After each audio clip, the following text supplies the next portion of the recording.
Yeah. Hey. Hey. All right. Hey. Yeah, I mean. So we about to take off. Hey. Please do remain calm. About to run against it and with a little bit of soul, no times.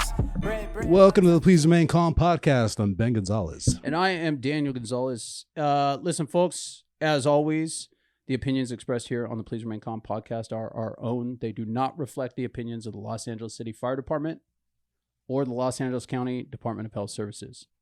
Want to get that out of the way right off the bat because our guest today is a good friend of mine, a Captain 1 on the LAFD, John Marasco. John, say hi.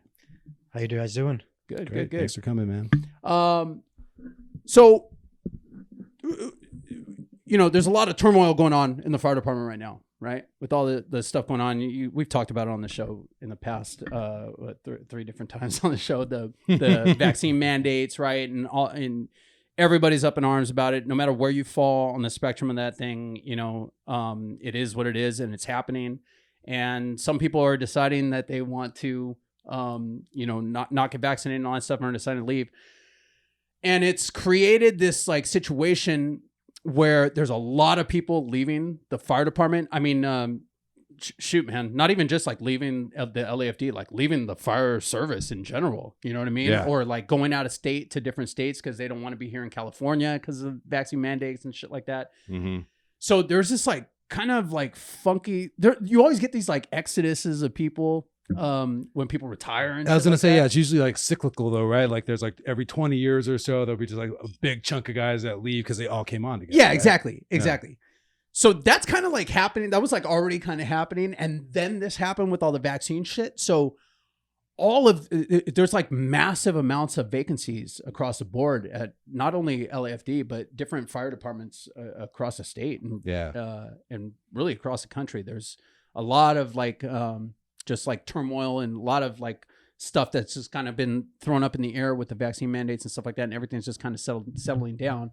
And we're starting to realize like where we're at with staffing. And, you know, we always have to keep constant staffing. There always has to be, you know, 4 firefighters on the engine and the engine has to be up and running. So they're recalling guys and assign hiring guys and force hiring guys and all this stuff, right?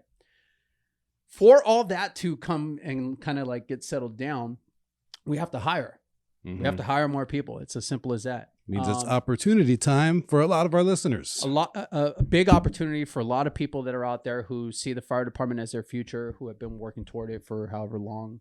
You know, you got people that are in like the cadet program with LAFD, or, you know, LA County has an Explorer program. Young people that are coming up, taking fire science courses, stuff like that, with the ambition to become a firefighter, whether it's with LAFD or another department. And a lot of times, dude, when you're coming up and you're testing, you know, you don't want to, even though like for me, I always, you know, our dad was on the fire department and I always just like, there was no other fire department for me. I was going to be an LA City firefighter. If I took another test, it was just because a couple buddies were going to take it and I'll go with you guys and take it. But even if I get hired at this place, I'm going to wind up at LA City. And so when you're, and when we were going through it, there was a lot less like things out there to like specifically to prepare you for being a firefighter. Like there was school, there was fire science courses. If you were lucky enough to get into a program like at El Camino College, where we went through, that actually had a program, and had an academy. I don't remember there being any kind of outreach at all. I remember what we knew was basically like from Explorers, because our dad, and from our uncle. Literally, the only reason I knew about Explorers because my dad, when I was like 10, he would be like, "Oh, if you're a good boy, you can come do Explorers when you're 14," you know. And it's like, okay, that was always like a goal of mine. Like, I got to get into Explorers so I can learn how to do this freaking job because that's what I'm gonna do. Like, it was not a question to me. Through the years and through, you know, going through hiring people and like hiring processes change and stuff like that, we've figured out that programs like the Explorer program, or it's called the Cadet program now, right? Or LA County still has their Explorer program. They have an actual like Explorer Academy and different things that you have to go through in order to get the shield and be an Explorer. Were you an Explorer? No, you weren't. I was not. Those programs, when you actually hire those kids that had gone through that program, those are the kids that like excelled in the drill tower. You know, They already knew the tools and equipment. They already it, yeah. knew like what to expect in a fire station. They knew how to act, when you get in there. They had a head start in front of all these other people that were getting hired that didn't have any exposure to anything fire related. It's a whole thing because we had I want to say it was episode 16 when we had Hunter and Robbie on. Yeah. And they kind of explained, because they were both Explorer cadets under Danny, and they explained that whole perspective. Like when he's saying like how to act, what to wear, it's a big adjustment, a culture shock. That it's a culture shock for sure, man. Especially if you're not used to it, just for like, I mean, forget like fire station life, like just the schedule of a firefighter, like that sort of stuff. You know what I mean? Like if you're not aware of that at all, and then oh shit, I got a job, I got hired. Then you're going through, you're learning all these tools and equipment. You're learning that, all the bench presses and the curls and shit that you did in the gym, and you look great in your pictures. That doesn't really account for shit for what we're doing on the fire department. It's your legs are still giving out on you because you're on the 8th floor of the drill tower, and you're like, God, I'm in great shape. I've been working out for years. When you weren't doing the right things to really prepare you for what this job calls for. We don't need beach muscles. Exactly, man. We don't need beach muscles. You need to work out and get your body prepared for what the job actually, calls on it to do. So I've always kind of like been proud of the fact that I went through Explorer Scouts. I mean, obviously we had a head start just being in the fire service or being in the fire station as kids. Yeah. And just seeing what it was like and growing up in that environment and stuff like that. I always was really glad and happy that we were exposed to that early, through Dad. But again, it always seemed like it was a thing where like you had to find out about it. You had to seek it out, learn that it was there. Oh yeah. Even with going to fire academy, our uncle was an Inglewood fireman when they still had Inglewood Fire, and South Bay Drill Tower was their drill tower basically. Yeah. So he got us, into it. We got to run through it a few times and like get used to it. But other than that, I wouldn't have known about it. Yeah. I would have no idea. They don't come to your school. They don't tell you this is what you do. Like, and it was kind of like that. There was a lot of my dad or my uncle or, my mom's cousin as a firefighter. He got me into this program. That was really the only way you found out about these little programs. Mm-hmm. And it was almost a way for like people that were in the know to help other people in their family and their circle to get in. And then that's where you got like the like look of nepotism and stuff like that. You were getting like, captain's sons and chief's sons and stuff like that that were getting hired, and they're like, oh, we're hiring all these chiefs. And well, yeah, because they've been working their asses off. They went through this program. They went through Explorers. They've been working at since they were little kids because they were exposed to it early. Aside from that, too, though, like for example, like when we had James Altman, the chief from Santa Monica, on our show, our dad had inspired him. Yeah, and like there were a bunch of people that weren't related to us that our dad inspired to become firefighters and showed them the path. But again, they knew our dad, who was a fireman. Yeah, exactly. What I mean? So it wasn't even necessarily just nepotism, but just the way you found out about these programs or to get yourself on a better path to get hired was through a guy who was hired. Right. And that was it. So to have these days it seems to me like over the years that has been recognized, and that departments, at least our department, has looked at it and years back said, okay, we're getting these people who are getting through, who have been explorers, who have had this little head start. Let's create a program that kind of gives everybody that little head start if they're looking to do it. And I think out of that was born this program that we have now through the LAFD, the CAP program. It's the Candidate Advancement Program. Is that right? Yeah, the official name is the Firefighter Candidate Advancement Program. So perfect. CAP's good for short. CAPS. And it's like it's the new program that's kind of like the little boost that that's being offered to everybody that's interested in doing it. It's a way for you to go from not knowing shit else about the fire department or about what it takes to be, or even just like just what the feeling is like to be a part of a program like this. The LAFD, meaning the LAFD, to be a part of something bigger that has rules, regulations. It has a hierarchy. It's a it's paramilitary organization. So there's, you follow orders, and, you have the right to say, hey, well, did you recognize it? No, yes, I did, but this is the order, do it. And you get a direct order, you follow the order. Those are things that are foreign to most people, especially these days, dude. Mm-hmm. Especially in a job. Yeah. I always tell people, man, that are coming on, or like the kid, Mike, my new intern that I just got, it is a completely different world than it was 18 years ago when I got hired or John got hired on the job.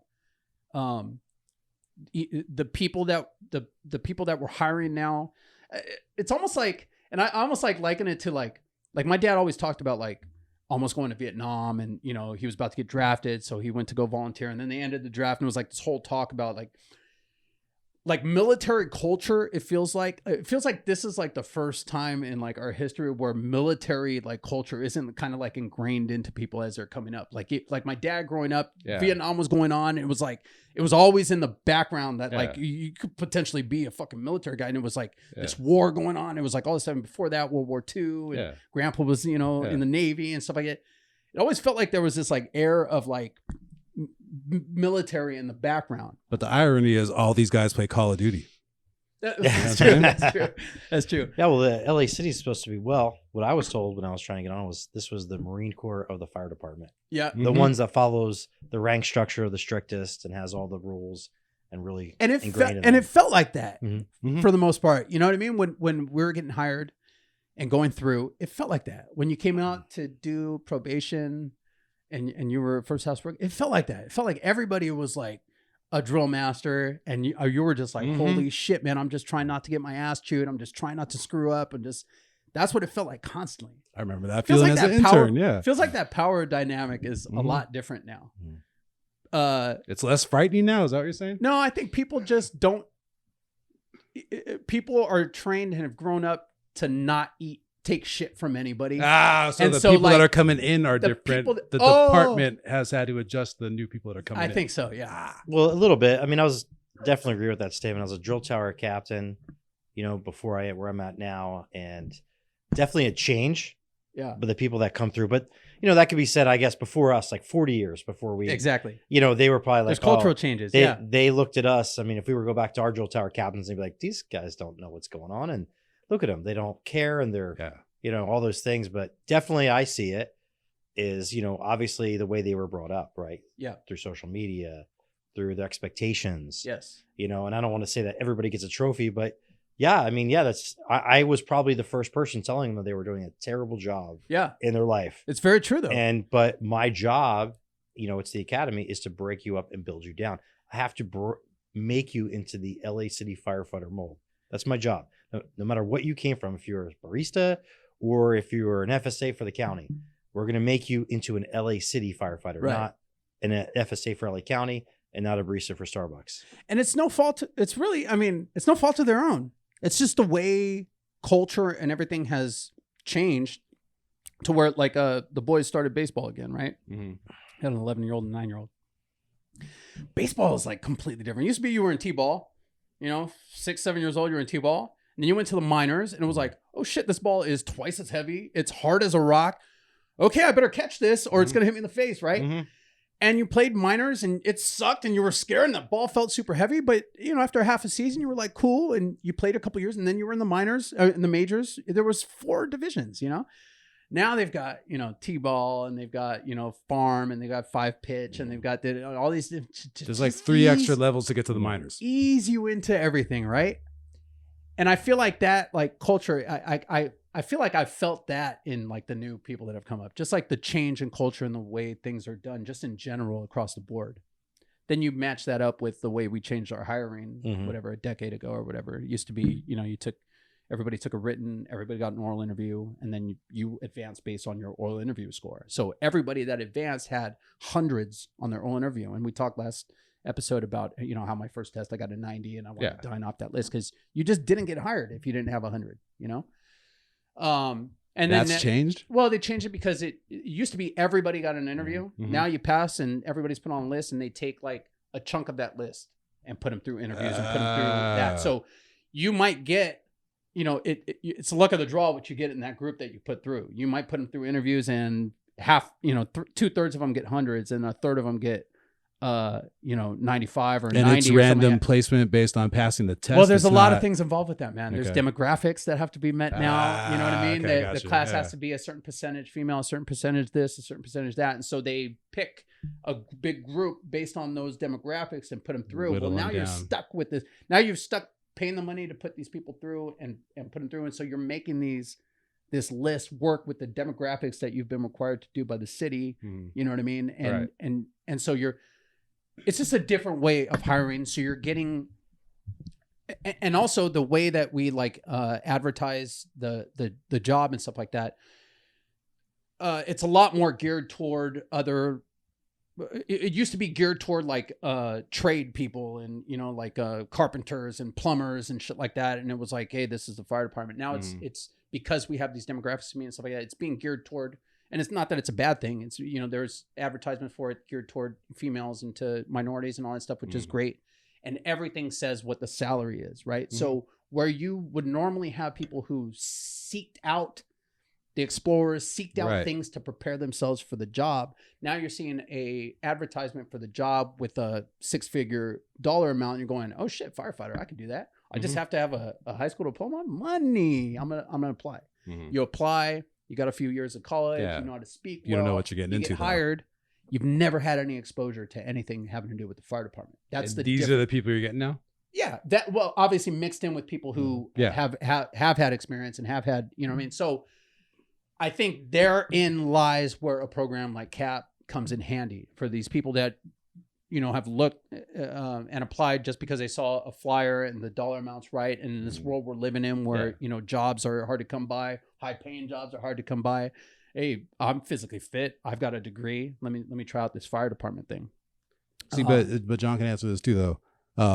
Wouldn't you say then, with all the candidates you're seeing and the people you're seeing come through the program, that there's just less in this generation of kids now in general who are going into trades, becoming construction workers or like learning, Yeah, I think so for sure. Right. I mean, well, it's because I think America in general, like, hey, go to college, right? Go to college or whatever that looks like for them. Or there's a lot of other jobs out there. We know in the fire service that you have to be able to use tools. Like your trades, you work a trade. The trade is firefighting, or it's EMS while you're out there. So it's that skill set with your hands. We're still, blue collar because our hands are dirty at the end of the day. Yeah. We're sweaty. We're tired. We're doing a lot of physical manual labor. That's just what requires to be successful at the job. Yeah. So which translates into the trades usually, right? You could make that, bridge there. Yeah. So it is different though, because things are being pushed one way, as a society. But our job, obviously the drill tower and even through CAP and everything like that, is to try to make that, bridge there for them so they can be successful, right? Because in the end, like, we need people, right? For everybody listening. Yeah. We need a lot of people in the fire service right now. Fast. And we need them fast, right? Faster than we've ever done before. That's why the LAFD Academy is basically been cut just to get people to the field as fast as they can. Yeah. And at the same time, you're missing a lot of great stuff, but we're going to ask the stations already have, like, hey, do some training with them that we couldn't get to them, right? Or bring them back. There's different plans in the pipeline to try to make them successful, obviously. But at the same time, like, if we have a drill tower class of, let's say, 70 plus people, right? There's a job for every one of them if they can graduate. Yeah. And we really want, like, the job isn't there, not to fail anybody. Unfortunately, people can't make it. And so you have that 20 to 30% attrition rate in the LA City Fire Department, because it's different than other, we have a standard, we meet that standard, we hold you to that standard. Yeah. Doesn't matter. So, and I don't know what the exact costs are, but it's thousands and thousands of dollars to get somebody through. Yeah. I've heard we have that standard, we hold you to that standard. Yeah. There's like 70 grand, theory. I think. Yeah. Yeah. There's like 70 grand to get you through up to the academy. Right. And then we fail 20, 30% of the people out. I mean, that's huge dollars, and people, I know the bean counters have a hard time. It's just hard to wrap your brain around that. Yeah. It's like, but they couldn't meet the standard. Yeah. So do we change the standard? No, that's a terrible idea. We know it's dangerous. Yeah. It's dangerous, right? Because you're not at a computer typing in numbers and things like that. Mm-hmm. But I'm relying, like, if we go, Gonzo, we're on the rig together, and something bad, he has my life in his hands, and vice versa. Yeah. At any given, we could be just driving around, and I feel like one time, I think we were running 57s. I think we were first on scene, just structure, right? And we gave a size up real quick, and we were there going to work, right, while the engine was pulling up. So we were already, commencing fire attack, and he's got my back, I got his back right away. It isn't, moment notice. We were just driving back from an EMS car, something stupid. I can't remember. Not the EMS is stupid, but it was we were doing nothing important at the time when it happened. But you never know.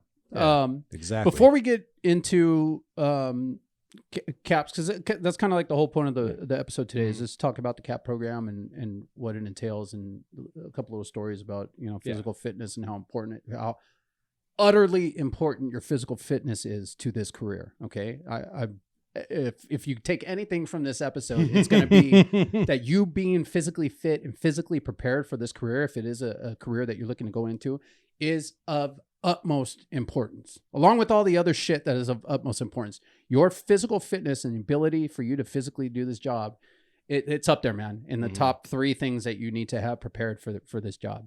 Before we do all that, I just want to talk to you real quick, man, about like how everybody's got like a unique story of how they became a firefighter or how they even got to that point. Like, where did the spark of even being a firefighter first start for you? I just needed a job and they were hiring. That's it. You really want me to be honest with? I saw a flyer. This guy looked exactly like me. I'm just being honest here. You know what I mean? My dad wasn't a firefighter. I didn't really have any family. I had one. That's perfect. So person that was kind of a cousin in Trenton Fire, like not really related, but someone that we were around a lot. Like zero. Influence. I think there was a fire at a big warehouse across the street from my house where I lived in Jersey, growing up, and that was it. I remember that. No, seriously, I really needed a job of, but when I realized, how old were you at the time? Well, I was 26. I was in the military. I was like, man, I need some type of career outside of this when I get out. Yeah. And we had flown our helicopter up to, I think it was Raytheon. I can't remember. It's right there where El Segundo and Manhattan Beach. Yeah, Raytheon. And we had landed there in the parking lot, and they're having some kind of like fair or whatever for whoever.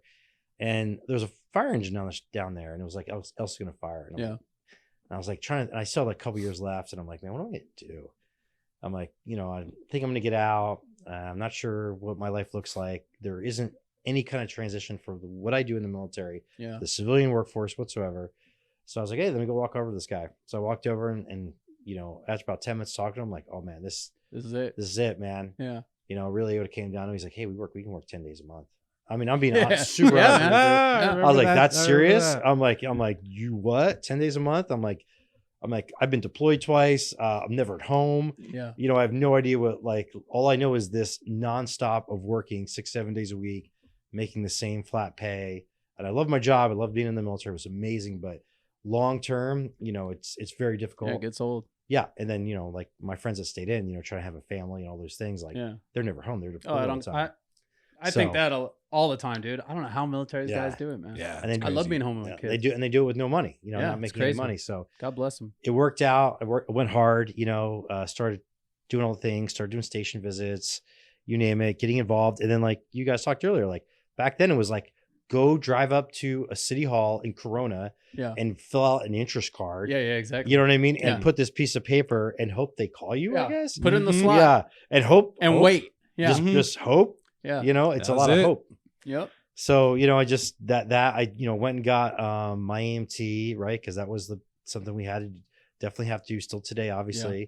Wasn't going to ever make paramedic, but when I was being mentored by people, they're like, military is huge, right? And it still is. Like, if you were in the military, that's a you get extra points on your really big selling point. I got veterans preference points, which is probably the only reason I passed some of the tests. I'm not that smart, but that's okay. The fire department just needs people to work hard. We have smart people too, but we need hard workers. I was able to check that box. And so that was really, I was testing with a lot of departments. I actually had a few job offers, County, Chula Vista. Yeah. And then, but LA City gave me the job first. And like I alluded to earlier, it was the Marine Corps, the fire department, right? Yeah. Hey, those guys are crazy. They go on roofs, they go inside, they fight fire. I'm like, well, if I'm going to do it, I'm going to do it all the way. Yeah. I'm not going to do it half. I know the county people out there are probably throwing stones at us right now at the radio or whatever they're listening to on. But love you guys. Love you guys. But we're better. But it's really that, hey, I wanted to be a part of this organization that really did all those things that everybody thought was crazy. Yeah. But we know it's calculated and we know through it's a lot of training now. Like once you really know it's not crazy. The people understand what they're doing. There's a science behind it. Yeah. It's tried and true. They've been doing it. Method to the madness. They've been doing it for a really, really long time and it's worked. Yeah. So I wanted to be a part of that. And I'm so glad I made that decision. And that's why I basically ended up here at LA City. Yeah, and then you get hired. You wind up Battalion 13, where we met. Down there working at 6-6, right? Yeah, 6-6. 6-6. I was at 57s, and then you became a captain and got him. So how did caps get started from your perspective? Well, it got started because there was a need, right? And what's the need? The need is, again, let's go back to initially the original was the physical fitness. Yeah. And I tell every kid this that wants to be a firefighter. The one thing you can't control what happens when you walk through the gate of the drill tower. You have zero control. What I'm going to do as a drill tower captain, what the staff's going to do there to put perceived stress or actual stress, and you don't know what we're going to throw at you. But you can control your physical fitness. Yep. Mm-hmm. So when you tell me you wanted this job for 4 and 6 or whatever number you come up with, and you have a problem doing a few push-ups, I don't, no offense, I just don't, I'm not sad at all because, you put yourself in that predicament. Yep. You could have prepared. You have all the time in the world to prepare. I mean, yeah, I'm a big, strong guy now, and everyone's like, oh, you're big. This took a lot. I mean, I was a skinny little, like anybody, toothpick. Yeah. I had to put a lot of work to get as strong as I am. And I still do. Like as a 44-year-old man, I am still working out all the time. Yeah. Especially now as the lead, the unit commander, whatever term they want to give me, what's this, CAP program, is to make sure that I can do the workout. Like Saturday, I did the workouts with the kids. Right. It was a terrible workout that Carrie Crivello developed for us, and I did it, and it was terrible. But I did it because I'm like, I have to be able to show them I can do it half my age because I'm not going to make them do something that I won't. And we know that in LA City, I never told a probationary firefighter or one of my firefighters or anybody that works for me, hey, you go do this, but I'll never do it. Exactly. It's always, I've done it or I will do it right now. Yeah. And I believe in that type of, leadership. And that's part of the reason why that blind trust happens with subordinates and captains or AOs and guys, or even firefighters that have been doing it for a long time, is it's very rare that you find somebody who's like a preceptor or somebody, who's got time on you, who's asking you to do something that they don't do themselves. That's one thing about LA City. I mean, it's probably most fire departments everywhere. Everybody has that mindset, that same mindset of getting out there and work and maintain your physical fitness. Mm-hmm. You'll get guys obviously here and there that are slobs and let themselves go and stuff like that. But those guys hear it all the time. They're probably getting wailed on, jokes and shit like that all the time at the fire station. Yeah. But man, I can remember like maybe not my first day, but like one of my first days at the drill tower, and it was one of the first days that we were doing some sort of like operation where we're full gear with a breather on and hiking up, doing a whole fucking circuit around the drill tower and running up, the inside, 7 stories of the drill tower and coming down and doing all this different shit. And it was like the second or third time going up the drill tower that I like, and it's clear as day to me, dude. I can smell the drill tower when I think about it. Fuck, I should have worked my legs more because my legs were just like wobbly and like literally feeling like they were about to give out, and just thinking to myself, like, God damn, I should have worked more legs. Because I worked out. I mean, I tried to make sure that I was physically fit for it, but it was all the bro shit that you do at the fire station. Shit, guys still make fun of me for having chicken legs at the station and shit, but I didn't really know what to work for the job. Like I didn't really know what to expect, because even as an explorer, it's not like you're like throwing a 35, at the fire, or you're not doing all the shit that a firefighter actually physically does. I mean, there have been times after fires in South Central, dude, where, I remember one time in particular, I was so fucking tired after this fire. I'm like, leaning on my arms. We just got out smoking. My whole body's smoking. I'm hot as hell. My bottle was empty and my body's just like shaking. I'm looking at the engine and I'm thinking like, dude, I could crawl underneath that tailboard right there and just lay down, just fucking lay down for 5 minutes. I'll be okay. And I don't think anyone will notice me. And like actually contemplating climbing under the tailboard just to lay down for a few minutes so I could stop shaking and just kind of get my wits about me again. So when I say like physical fitness is important to this job, I mean like at a certain point, it could be life and death to you.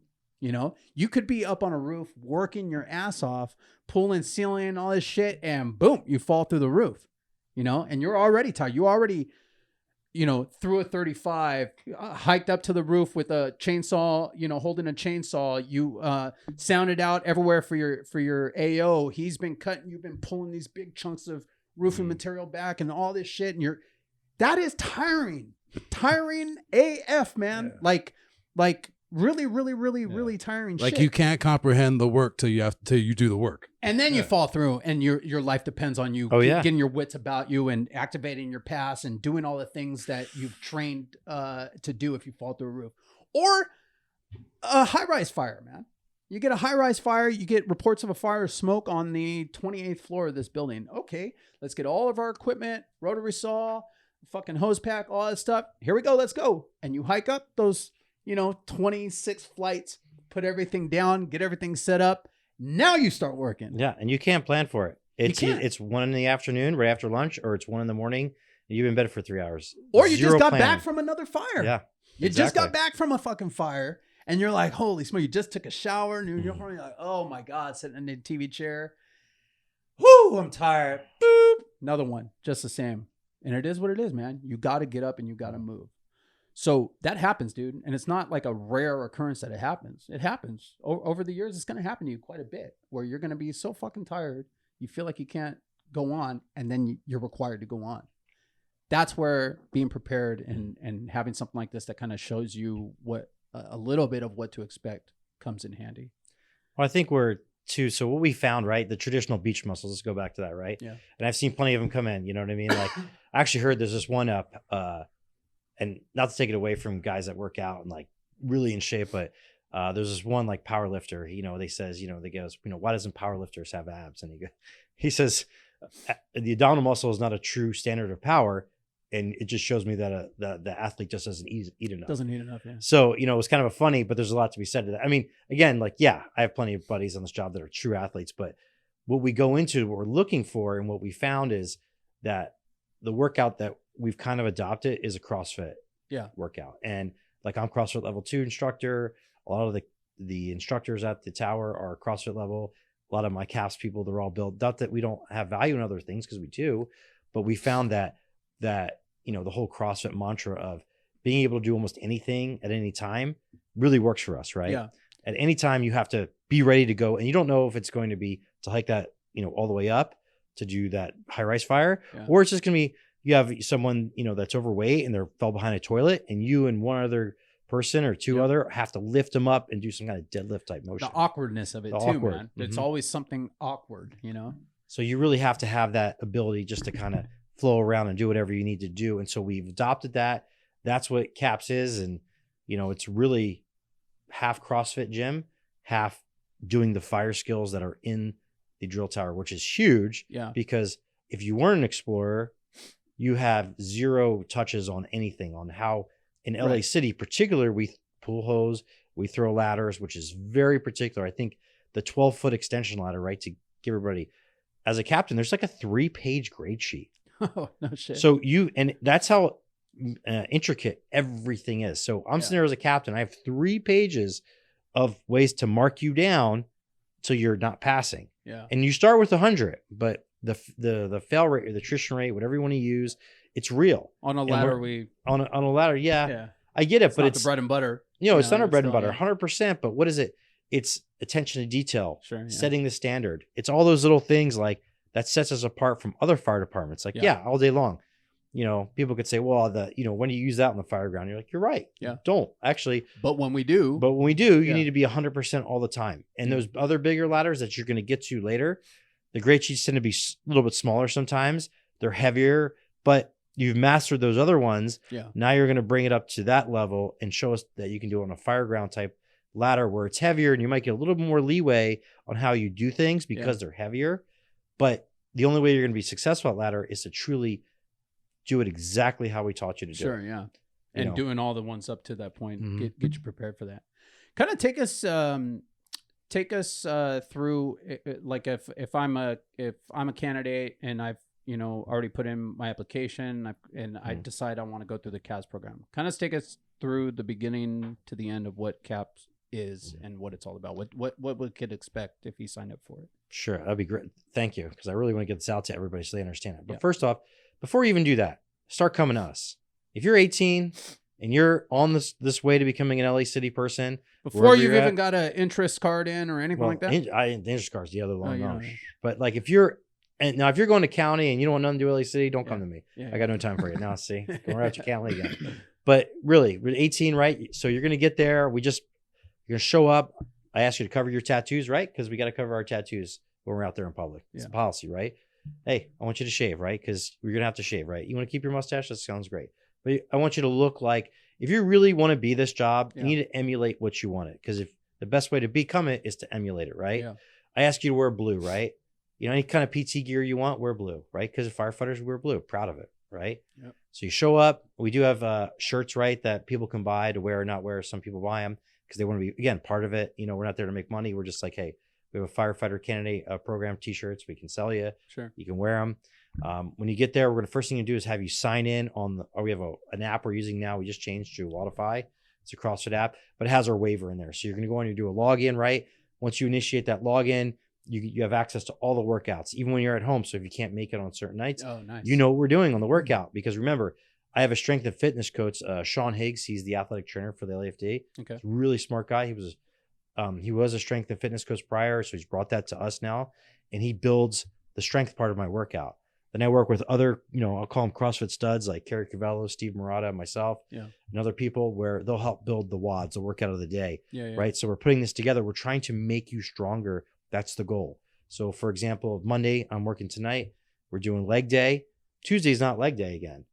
Tuesday is push press, upper body. Our goal is to make you successful. It's a mentorship program while you're there. Yeah. So you show up, you sign the waiver, you come in, you're going to fall in. Everybody falls in real quick. Again, we have like kind of a candidate lead.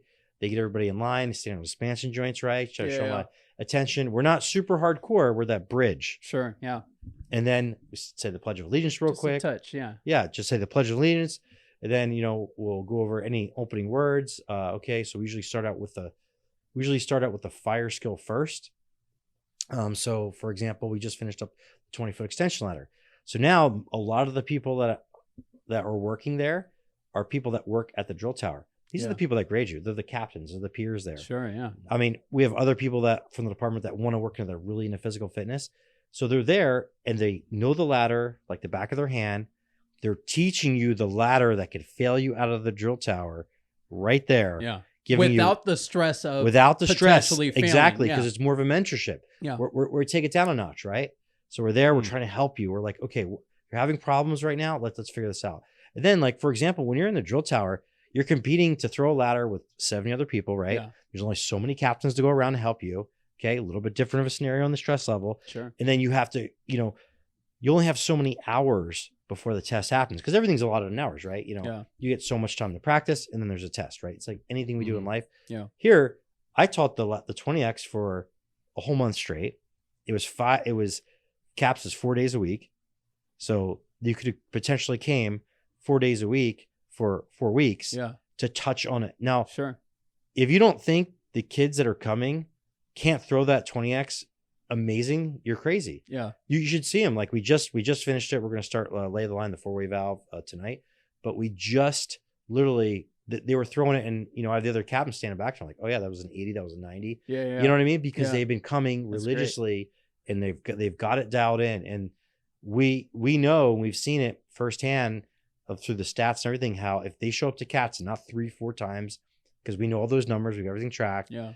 And the people that come for that year, it really takes that a year. They I don't want to say they sail through the drill because everybody has issues and hurdles they have to overcome. Sure. This is not, I've got caps down, I got this. Trust me, I've seen them struggle in the drill tower too. But it takes away that part of I didn't have to worry about my physical fitness, and I didn't have to worry about all these skills they taught me because I felt comfortable when it was time for test day. Sure, yeah, it takes that anxiety. It's insane off the table. And but not only that though. A thing you realize doing the job too is that you can be physically fit and very physically fit and be in the gym all the time, but like you said, and I do agree that CrossFit, and I've tried messing around with CrossFit and stuff like that. I have back problems and stuff, so I don't do it anymore. But there are so many stabilizer muscles and little muscles that you don't even realize that you're using to throw this ladder up or to start this chainsaw or to start this rotary saw or whatever, you know what I mean? That it's the actual act of doing it that fine tunes those little stabilizer muscles and stuff like that. So when you get the 20X up, you're not, struggling with it, and you get it up and you know exactly where it sits on your shoulder so that it's balanced perfectly, all that stuff. It's all stuff that you just get from doing it. Yeah, we could do weeks of podcasts on, physical fitness here. Yeah. You know what I mean? We really could. There's so much out there and everybody knows that, but Sure, you're 100% right. Is like, we'll use the beach muscle, right? You got that huge bicep. That looks great, right? Yeah. You're in the beach in your shorts. Yeah, exactly. Okay, just checking. You know what I mean? But the whole point of it is I need everything else to work. I need the muscle to work in its full range of motion. Yeah, exactly. The way it was intended to do, not just strong right to here. That doesn't do anything for me. I need all those accessory muscles, all those stabilizers to come in. It's like when you lift that ladder, when you lift the 35, they're heavy. Yeah. It's heavy. It's heavy for me if I'm throwing a 2-member. It ain't, it ain't. I mean, yeah, I can do it, but it's not a walk in the park. Yeah. I'm using all of it. I'm pushing up. I'm driving with my legs. I'm driving with my shoulders. Yeah. It's a full body lockout motion when I'm doing it. And if you're smaller, you need to even more so have those in tune. Yep. Not just one thing. And there's little tricks and stuff that you get from the instructors there or from people that have gone through the program before. We're teaching them there. It's crazy. Yeah. Caps. All the instructors there showing, hey, this is what we do. So you're not trying to, what's going on? What are they teaching right now? Or let's be honest, if you went to the drill tower, I mean, some days you're just out of it. You're just out to lunch. You're like, man, I'm just trying to get through it. I'm tired. I mean, I came from the military. I was super in shape before I joined this fire department. I'm less shape now because of my job in the military. I can attest there you to go. That. We good, right? But, I was like, I literally left and came right in. There was like a week spell where I wasn't employed. Like I was left the military. I came right into the fire service. And so I was like PTing every day. And I was so tired. Yeah. You're running around in your boots on the concrete every day, staying in it. It's like, it's like, man, I'm just worn out mentally and physically. It used to trip me out actually seeing the instructors. Like we go through an evolution of whatever, and somebody would do it with us and just be completely unbothered by it. And it just tripped me the fuck. How the fuck is this guy not tired, man? Or we'd go on a run, I went through 40s, so we'd go on our, 5-mile run or whatever around the island down there. And there's a captain, Scott. Was it Scott Anderson? Anderson was it? But he looks like he doesn't look like anything. Scott was my captain. He's a chief now. He's my captain. You talking about Scott? No, Scott I was. can't remember if his first name was Scott. His name was Anderson. Yeah. He was one of the instructors, but he didn't look like much of anything. I mean, didn't look like he was in shape or anything.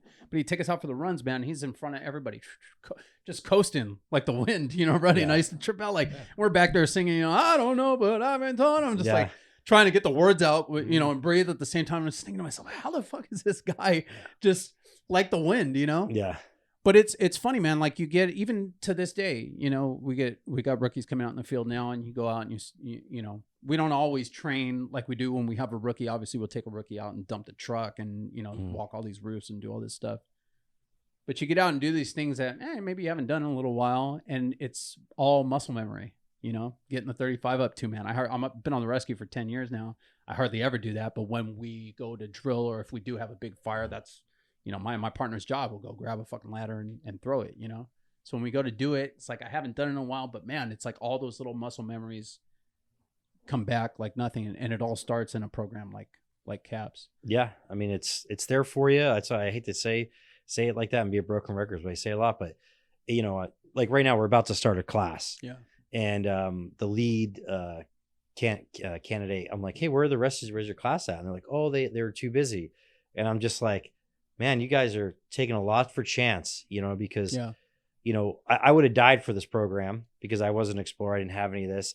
And when I came in, I was at the drill tower and they were talking about wolf and warp. I was like, man, I don't know how to study any of this stuff. I'm going to be screwed on the academic part. Yeah. Because the amount of studying, especially the nomenclature. And I remember my buddy sitting next to me, he's like, oh, don't worry. It's all this NFPA stuff. I studied it and I took fire science class, and literally at the end of the tower, he's like, yeah, there was 0 NFPA. I know we've changed a lot, but he's like, at least he likes to do stuff the wrong way.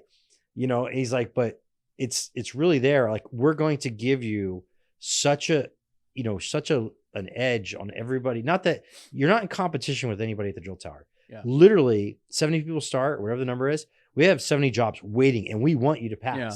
You're in competition with the standard, and everybody needs, and again, what's CAPS? CAPS is a mentorship for us to them. It's also a networking with them so they can become buddies and friends. Sure, yeah. Because they're eventually going to start the drill tower with some of these kids, right? Together. They're going to be working together with them. And it starts that process that was so integral, even more so for us, I think, because there was an interest card and you had to make your network to figure out who was testing where. Yeah. Yep.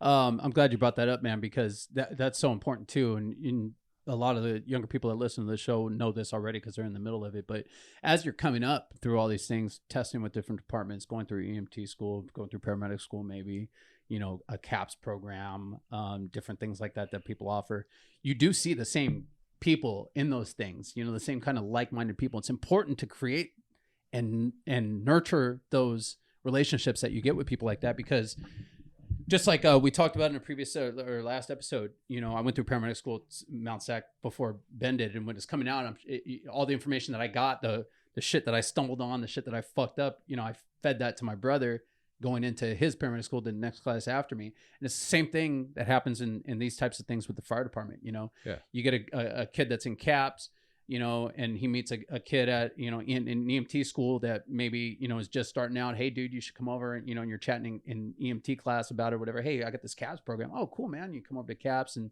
you meet a gal in CAPS that's finishing up paramedic school right now. Oh, where'd you go to paramedic school? I went through here. Oh shit, I just put an application, you know. And those relationships that you get in these different things as you're coming up and trying to get on the department, you just never know where those relationships are going, what they're going to blossom into, what these people are going to become. Mm-hmm. I mean, I can't tell you how many, I mean, fucking John, you know how many times we've been on the rescue, you know, laughing and scratching and shooting the shit and stuff like that. And now he's a captain, you know, probably be my chief one day. And you're still a firefighter paramedic. And I'll still be a firefighter paramedic fucking around. waiting to get out of here. But like, even just real quick to finish up, so like you show up, right? We're going to teach you. So lay a line tonight. We'll take you in the classroom. We have videos of this. We'll show you a video. The captain that's working tonight is the lead on it. He's the SHME, subject matter expert. Yeah. We show you how to do it. We go out there, sets and reps in front of us. We've got lots of equipment. We do that for an hour, a little over an hour.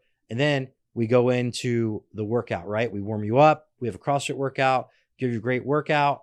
The gyms, if you've been to, they're both at Drill Tower 40 and Drill Tower 81. Okay. So one's down there in the harbor, and one's in the up in the valley. So we use both academies, the way the pipeline's set up for the Drill Tower. So you go to both now when you're coming through the process. So you get feel comfortable on the grounds, seeing where everything's at, in the environment, right, with the staff. And then we give you this amazing CrossFit workout to build you up, to make you stronger, better, faster. Yeah. The Wodify app, we have workouts when you're not there. So when you're at home, because we want you to work out 5 days a week. So we want you to work out Monday and Tuesday. We have workouts with us. Again, remember, they're not to crush you. They're to make you stronger. Sure. Wednesday's a day off. There's no caps, but there's a day off also when you're training. If you follow because you get access to this Wodify app, which is something you have to pay to a CrossFit. Then we have Thursday again. We have a Drill Tower 40. So let me backtrack. Monday and Tuesday nights at 6 p.m. It's at Drill Tower 81. Thursdays at Drill Tower 40 at 6 p.m. Again, skill, workout. Friday, you're off again, but we have a workout for you on the Wodify app so you can follow at home. Do it at home, yeah. We build it something that you could do with like a 24-hour fitness, like so you don't have to have all the special equipment. And then Saturday, you come back. Saturday again, skill, Drill Tower 81. It starts at 07 in the morning. So be there always. When I say these times, be there before. Don't be on. That's a bad way to not start off a good day. And then that workout, we try to make more of either it's a team concept type workout from the CrossFit world, or we try to do firefighter functional things like swinging sledges, carrying hose packs aloft. If we have turnout jackets we can use, we'll throw that into the mix. So really, you're there with us 4 days a week. You only have to work out 1 day on your own, and it's a legit the fire department has spent, and the Fire Foundation's been huge in this, has dumped tons of money into making the best CrossFit gym that I've ever seen. Oh, no shit. We have a Drill Tower 40 and Drill Tower 81. And literally you have people that are CrossFit level 1 certified, CrossFit level 2, strength and fitness coaches. Like, it's mind blowing that people aren't all over this, because we're literally making, and you know, if I had some of these people that have come through that are CAPS kids that are now firefighters in their job, they literally go, I would have never passed that Drill Tower without you. They literally say, without a doubt, you were the only reason I was successful 100%. Yeah, that's an incredible resource, man. I want to just read something to you real quick. So I just got a brand new paramedic intern, Mike Hernandez. Shout out to Mike again. Second episode in a row. It says he doesn't like Captain Marasco. I get it. It's okay. It's part of the job. So he just had his shift 1. Where is he? There he goes. He just had his shift 1 last C shift, and I didn't even bring up that we were having you on that podcast or whatever, right? And then he started talking. I was talking about like what he did to prepare himself, and he brought up CAPS.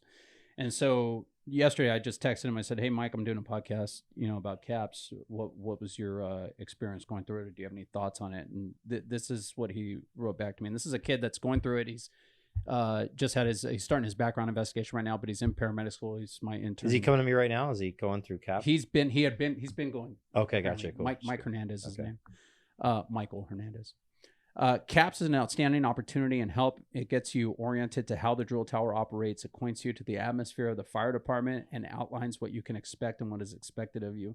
You get hands-on experience with the LAFD's equipment that'll prepare you to succeed. If you capitalize on the opportunities CAPS puts in front of you, it's motivational. You can network with other candidates. You can meet the cadre that's going to be in your drill tower, and you get a great workout at the same time. I think it's a completely invaluable experience. Okay. That's it. So that's from a kid who's actually on the precipice of getting this job and working, is doing all the things right. What branch of the military were you in? Navy. He was a Navy ROTC kid all Cool. through high school and everything. Right? Yeah. But you get kids, you get rookies, and you get interns and stuff like that show up, and you're like, oh shit, I got to teach this kid just the way of the fire department. Exactly. And then you get some that come in and they're just fucking dialed right off the bat, like Mike seems to be. And when you start talking to them about their, how they came up and, what path they took to get there, it always includes something like a CAPS program or an Explorer program or a cadet program or something like that. I know you said it's, 4 days a week and stuff. So it's just a continuously rolling program, like the curriculum and stuff like that you guys are doing, people just jump in and yeah. So it's a continuous, like you said, continuous rolling program. Every month I try to start with something new, like a new fire skill. This month, because I have a tower starting the 15th of March, I'm trying to fit 2 skills in this month. 2 of the first ones we'll see. So it'll be lay a line, the 4-way valve. Then we're going to go right to the 12X. And that's so that they've touched it and now they're going to go in and test on it. Right. So again, it's a mentorship. A lot of these captains get super heavy. It's kind of crazy because they start coming so much, and there's firefighters that run it too. So it's not just a captain program, but it's the firefighters that work, but they get so invested heavily in some of these kids because they come all the time, and you get, like anybody, they start coming around a lot. You want to see them succeed, and you're giving them all you got to make sure they're successful. And so you really want to see them there on graduation. You want to see them do great on probation, and they do. There's a lot of transfer of that because, again, we've taken all that guesswork on how to get in shape. We've taken all that guesswork of how to use that ladder, or all the guesswork of how do I act in LA City, because they act so different. And really, it's simple. It's like, go to joinlafd.org. On there, you could scroll around. You'll find the candidate advancement program, and you can go, and basically has your link to go to Eventbrite, right? And you can sign up for Eventbrite. Again, I'm not super worried about them signing up on Eventbrite, but it shows you where it's at. So if you forgot, what is Drill Tower 40? Where's Drill Tower 81? It's really Fire Station 40 and Fire Station 81. But, if they forgot all that, they can find all this on Join LAFD, find the Eventbrite. I don't need people to click on Eventbrite to let me know they're coming. They can just show up in your PT gear, bring your water. Like I told you, how to present yourself, right? Sure. Because it's emulate what you want to be. Sure. You know what I mean? Like if I want to be a doctor, I'm going to pretend I'm smart at least. Wear a stethoscope, Wear a stethoscope, and people go. And that's part of the job is you have to look. People have an expectation about how you look when you show up at the door at 2 a.m. or 2 in the afternoon. Mm-hmm. You know what I mean? If I look disheveled, I look terrible, and I'm coming in your house no matter what the problem is, you're like, what? Yep. You know what I mean? Like, and people don't realize that, man. I try to tell like my interns that all the time. There's a bunch of little things that have to happen for that you can do to put your patients at ease, or put the public that you're coming in contact with at ease. And that's part of it too. Something as simple as showing up with your boots zipped up properly, your uniform looking crisp, your badge on right, you're clean shaven, your hair's combed. When you're coming to take care of somebody's mom who's dying, it takes a lot of the stress and fear out of somebody if you show up and you just look disheveled, like you just rolled out of bed and what's going on. It's like, I'm still going to have anxiety if you're coming to take care of my mom, that you even know what the hell you're talking about or what you're doing. You know what I mean? And all those little things, how you present yourself to the public, how you carry yourself, the respect you have for people, all those little things all add up with your skills, with your physical fitness to make a solid firefighter / paramedic, or firefighter / EMT. And I think that's what one of the great things about the program too, is not only is it teaching you all the big stuff, how to pick up the big thing, how to manipulate the big thing, how to prepare your body for the big stuff, but they teach you all the little things too, like you were saying, how to act, how to carry yourself, how to look the part, you know, and just it seems like you're taking really kind of just rough kids and molding them into a form that's prepared to succeed shout out properly. to Eric Morta. I used to love this saying we say. He used to drive me when I was a station captain at Forest. Now he's a captain himself, but Eric used to be like, Morta's a good guy. Yeah, he's a good dude, man. He's like, we're a professional fire department. Yeah. Act like it. Yeah. You know, he used to say that, like, whether it's your skills or whatever, we're professionals. Be a professional. That, and I always tell people we are in the customer service business. You know, we have all these skills and everything, but ultimately when it comes down to it, we're in the customer service business, aside from everything else, you know, saving lives and everything, but do it with a smile, make people feel good about the services you did for them. Okay. So people can just jump into it. Is there like an end game to it? Or do you just keep rolling with it and keep coming as much as you want until you get hired? To get hired. I've had kids come a year, more than a year. Some come almost 2 years, right? And they're just like, I mean, they become specimens at that point because they've worked out so much. And again, like, if you show up, let's be honest here. You're listening to this podcast right now. You're like, dude, I'm so out of shape, but I really want to be a firefighter. Okay, well, I told you the one thing you control. You control your fitness, right? If you show up to us, is it going to be hard? Yeah, it's going to be hard. Life's hard. Welcome to it. Anything worth doing, man. Anything worth doing is hard. We will try to scale you down on some things. Like, you know, like, for example, if I have a kettlebell, right? And I'm referring to, I'm not going to use that word anymore. It's just called kettlebell swings. Yeah. They're not using that R word anymore. Yeah. Because the Ukraine thing, we don't use it. It's out. I told my staff, don't use it anymore.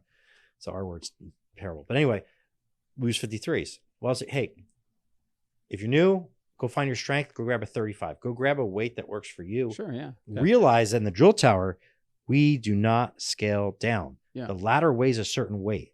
So your end game should be to be able to do what everybody else is doing because it's all gauged on what it takes to build it. Like, I focus on 3 main lifts. Like, Olympic lifting is amazing. I truly believe in it. Makes you super strong. Yeah, you're going to have the 6-pack abs, but you're going to be able to lift anything you want and become an LAFD firefighter. No problem with that strength level. Yeah. But I don't have enough time to teach all those crazy moves. And it's very intricate, right? With injuries could happen, all that stuff. But I teach 3 basic lifts: the back squat, the press or push press usually. Yeah. Both are intertwined.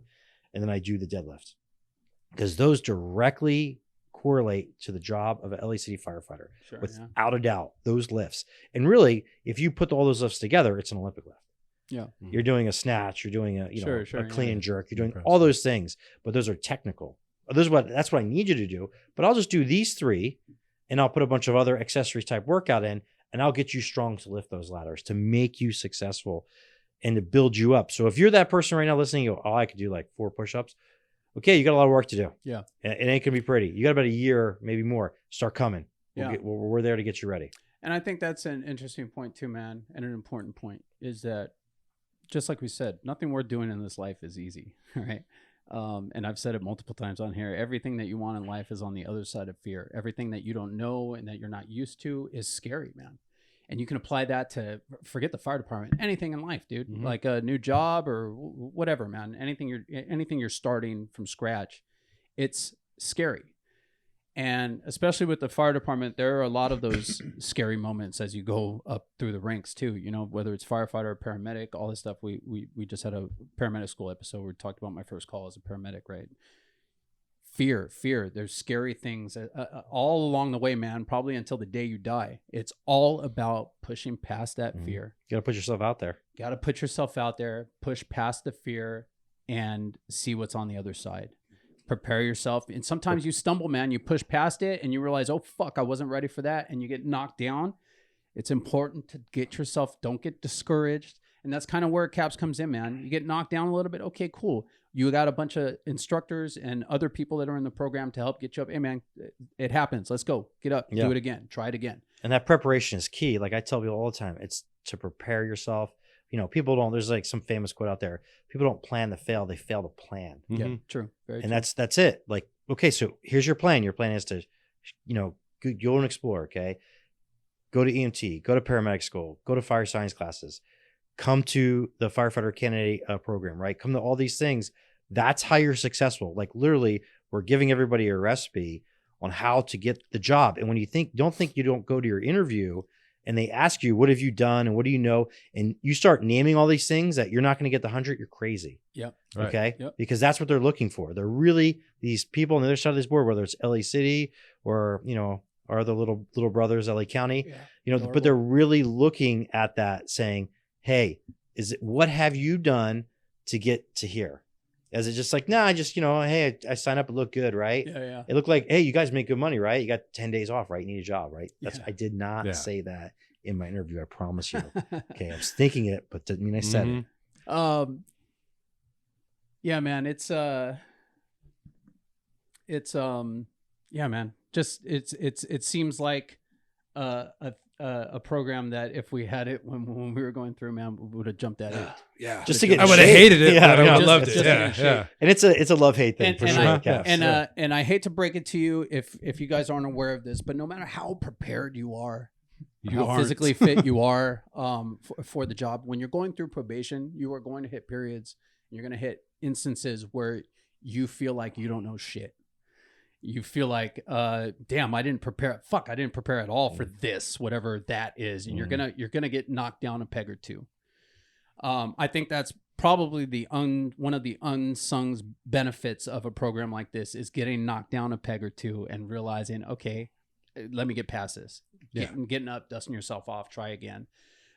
Because when you're on probation and you get knocked down a peg or two, which will happen, man, I promise, you can be the ace of all aces in your class and get sent to a 98s or an 11s or something like that, where the aces of the aces work, and get their asses kicked and really put in the effort, at stations like that.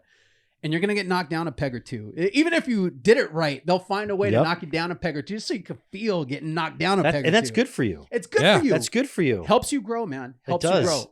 So I think with aside from all the physical stuff, man, I think that's a great thing that you guys are doing too, just exposing kids to the ups and downs of the beginnings of what it feels like to be a firefighter and be going through as a probationary firefighter, get knocked down a little bit, get yourself up, dust yourself off. All that stuff is invaluable to up and coming people that are trying to come onto this job and do this as a career. Yeah. And specific to what you said earlier, it's for this department. And like you said, in the drill tower, there's a job for you waiting if you can finish, but you're going up against the standard. That's it. You know what I mean? That's it. And the standard, like we talked about in the last episode, the standard is the standard because somebody probably died. Yeah. I Doing mean, it, they doing didn't it a make different this way or up, less, Yeah. Or it was developed over years and years of time that they really figured out. Like, I never thought about this, but when I went back there as a drill tower captain, and I really learned the ladder, and I started to understand how we pick up the ladder. And it's this whole song and dance, how we do everything. Mm-hmm. But I realized, I'm like, this is a really genius way to put this ladder up against the building. I mean, the way you pick it up, you're using your legs, you're using your whole body as one method. These are heavy ladders. We know that, and the way you move around. I mean, it's a very sophisticated, like, man, who thought? I am not that smart to think this How up. many discs got blown out? Yeah, like, right? You know what I mean? Like, how exactly. many issues to make this? And it works. It works so ingeniously well. Yeah. That it's like, man, it's hard to change, want to change anything because it works really well. Yeah. I'm not saying there's no room for change, but we have changed things, right?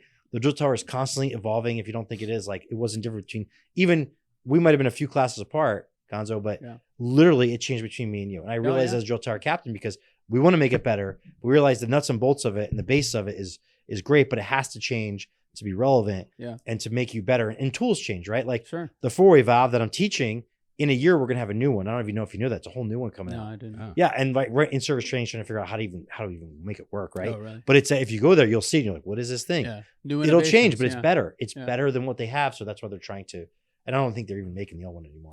So just to kind of put a button on everything, if I'm listening to this and I want to get involved, and I turn off the podcast, what's the first step that I can go to get into the CABS program? Go big and drink a big milkshake. No, that's not. That's the one thing I said. It's not that. No. So, okay. It's literally, you can use some of the services out there, like joinlafd.org. Yeah. Click on that. You'll find, there's a lot on there, a lot of bars, but look for the candidate advancement program. You click on that. There's an Eventbrite. You can log on. It has all the days on there that you can click on. And the location and all and that the locations stuff. and all that stuff. And then just show up, be there early, wear your blue workout clothes, clean shave for me, cover your tattoos right, bring your water, have a good attitude, be ready for anything that comes in there. It's Monday nights at 81s, Tuesday nights at 81s, both at 6 p.m. Thursday night, it's going to be at 40s, 6 p.m. Saturdays, back at 81s at 0700 in the morning. Again, come with a good attitude. Yeah. Be ready for anything that happens. Once you get there, we'll get you on Wi-Fi. You'll know everything that's happening. We are closed on holidays, so like President's Day, obviously we didn't have it. But otherwise, we're open. If it's not a holiday, we're going to be there, right? Already, yeah. You know what I mean? If it's inclement weather, we try to do stuff. But we'll let people know once you get in the circuit. If it's LA, it really ever rains, but if something were to happen, we send out messages. Like we have our lead. That's why you network. The lead there will say, hey, because I have a way to contact them. Hey, the captain said bring this or do this or it's canceled tonight. So. Just like in the fire station, man. The chiefs will let the station captains know something. They'll get it out to, you know what I mean? There's a hierarchy just like everything else. And it's wide open. There's no restriction like you have to be a LA city resident or county resident or anything. No, not at all. Requirement? You got to be 18. You have to sign a waiver, right? Because we're not. Yeah. This is a free, amazing CrossFit gym. Sure. But you can get hurt, man. It is what it is. Now, we do everything we can to not, and we were great about not having injuries. If I even recognize there's an issue, we jump in there right away and stop it. This isn't the drill tower. We're trying to see if that you can do it. We just go, okay, you're good. We're not going to go down that road. Let's figure out something else. If something's hurting you, like, oh, my shoulder hurts me. Well, hey, man, I don't even want you to do the caps thing. You know what I mean? Like, we're not there to push you through and get any injuries. We're building, I like to say, athletes. I'm making you an athlete. That's my job. And then your job is when you hit the gate on day one of the drill tower for those shock and awe day, and you're ready for what they got. Yeah, man. It's as close to being a professional athlete as you're going to get. Seriously. Man, I think we covered a lot. This is it. Here, John, I really appreciate you coming out and talking to us about this, man. I'm glad. Yeah. I think a lot of since we did a interview prep episode with Captain Chris Lewis. And since then, I've been getting a lot of people sending messages, hey, and asking about caps, or hey, I found this on the internet. Is this good? Or and hey, it just so happens we're doing an episode on that coming up. So I know a lot of our listeners are really interested in the program. So much game given on this episode. Do you have anything besides caps that you want to promote, or your social media or anything? Yeah, if like you're that? a resident of the city and you're a voter, we need a raise. That's you know what I mean. I'm just putting it out there. We'll get the raise we already got. Yeah, the raise back or something. I know we do great. We do great. It's just a joke. Yeah. But hey, just in case. That was great. You guys can follow me at Danny Gonzo34 on Instagram and Twitter. Follow me at Ben9Humor, Ben number 9 Humor, like Benign Tumor on Instagram and Twitter. Follow our show at PRC Pod on Instagram and Twitter, or at PRC Podcast on TikTok, or you can email us, contactbrcpod@gmail.com. We have stickers still, right? We got stickers. I'm making some new T-shirts now, so we'll have some. New merch drop. Can I get a free T-shirt? New merch drop, player. I got you, man. All right. All right. And thank you to our new studio. If you guys have noticed the last few episodes, we are in new digs. We are at Top Tree Studios. It is amazing, West Hollywood. We appreciate it. And I hope you guys have a great day. All right. Thanks. We'll see you.